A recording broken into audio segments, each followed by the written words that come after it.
বাংলা সাহিত্যের আধুনিক যুগের বৈশিষ্ট্যগুলো কি কি?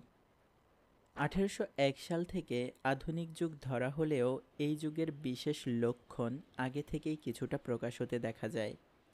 ১৮ শতকের দ্বিতীয়ার্ধে রচিত সাহিত্যে মধ্যযুগীয় অলৌকিকতা পরিহার করে অনেকাংশে বাস্তবধর্মিতা দেখা যায়। সাহিত্যকে জীবনমুখী করার এই ইঙ্গিতময় মুহূর্তে ইউরোপীয় ভাবধারার প্রত্যক্ষ প্রভাবে বাংলা সাহিত্যে আধুনিক যুগের যাত্রা শুরু হয়। যুগচিন্তার বিবেচনায় আধুনিক যুগের প্রধান বৈশিষ্ট্য হল মানবিকতা, ব্যক্তি সচেতনতা, সমাজবোধ, দেশপ্রেম বা জাতীয়তাবোধ, আত্মচেতনা, আত্মপ্রসার, মৌলিকত্ব, মুক্তবুদ্ধি প্রভৃতি। এর সাথে আরও ছিল রোমান্টিকতা, যান্ত্রিকতা, প্রগতিশীলতা, চিন্তা ও নগরকেন্দ্রিক জীবন ব্যবস্থাপনা।